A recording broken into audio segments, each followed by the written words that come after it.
नमस्कार, पुनः स्वागत और अभिनंदन। सृजन नवाचार में मैं अर्चना शुक्ला एक नई शिक्षण योजना, विषय संस्कृत, कक्षा 7, प्रकरण यक्ष युधिष्ठिर संवादा को लेकर उपस्थित हुई हूँ।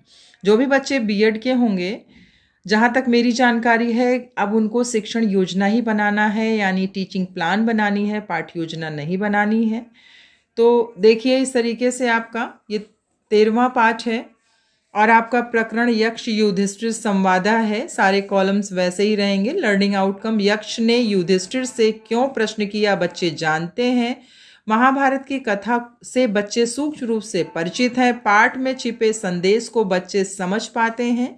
प्रकरण यक्ष युधिष्ठिर संवादा, सीखने सिखाने की सामग्री, पुस्तक दीक्षा पर उपलब्ध शैक्षणिक सामग्री, पाठ को दर्शाता चार्ट एवं चित्र। सीखने सिखाने की प्रक्रियाएं, गतिविधि चरण, प्रथम चरण वार्तालाप, अवधि आकलन विधि। जब हम कक्षा में प्रवेश करते हैं तो एक भूमिका बांधते हैं, वो भूमिका आपकी अपनी होनी चाहिए।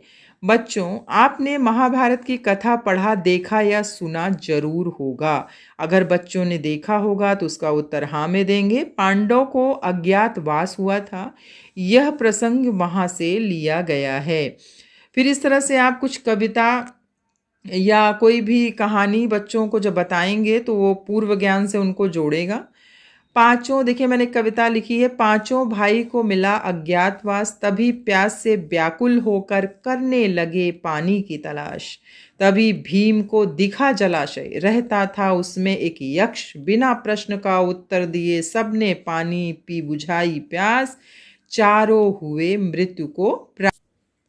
युधिष्ठिर ने दिया जवाब, संतुष्ट हुआ यक्षराज, उसने सबको दिया प्राणदान और हो गया अंतर्ध्यान। इस तरह से कोई भी छोटी सी कविता की रचना करके जो पाठ की संपूर्ण भूमिका को यहाँ प्रस्तुत कर सके।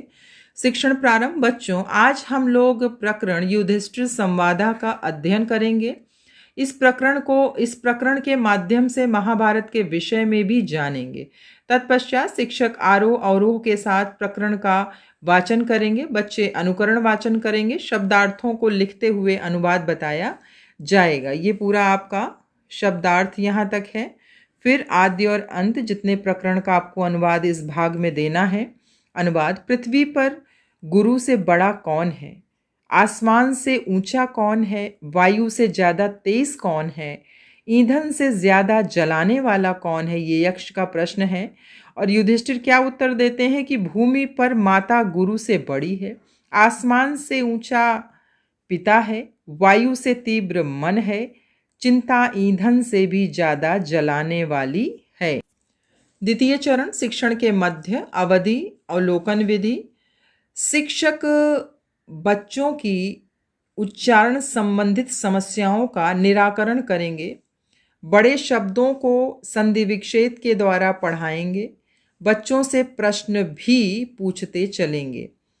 फिर यहाँ देखिए, ये 3 प्रश्न मैंने दिया है। इस तरह से आप हिंदी या संस्कृत में प्रश्न बच्चों से पूछकर उन्हें पाठ कितना स्पष्ट हुआ जान सकते हैं। तो देखिए, यहाँ जितना श्लोक आपका बचा है, अनुवाद। परदेश में मित्र कौन है? घर में मित्र कौन है? बीमार का मित्र कौन है? मरने वाले का मित्र कौन है? ये यक्ष का प्रश्न युधिष्ठिर के लिए। उत्तर देखिए कि परदेश में मित्र धन है, घर में मित्र पत्नी है, बीमार का मित्र वैद्य है, मरने वाले का मित्र दान है। शत्रु कौन है? और कभी ना अंत होने वाली व्याधि क्या है?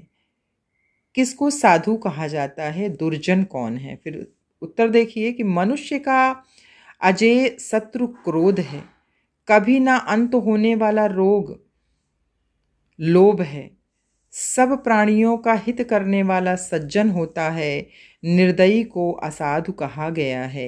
ये यक्ष द्वारा प्रश्न और युधिष्ठिर द्वारा उत्तर है। शिक्षण के पश्चात शिक्षक पाठ में आ रही समस्याओं का निराकरण करते हुए संक्षिप्त में महाभारत की कथा सुनाएगा, प्रश्न भी पूछता चलेगा। फिर देखिए, 2 प्रश्न मैंने यहाँ रखा है। गतिविधि।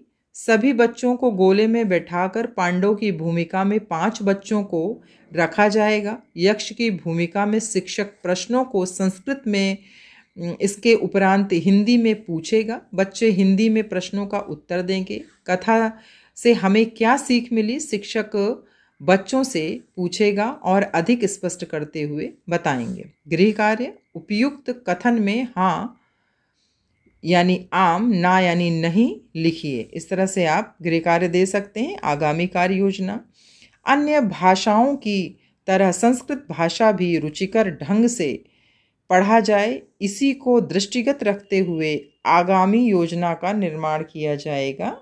धन्यवाद।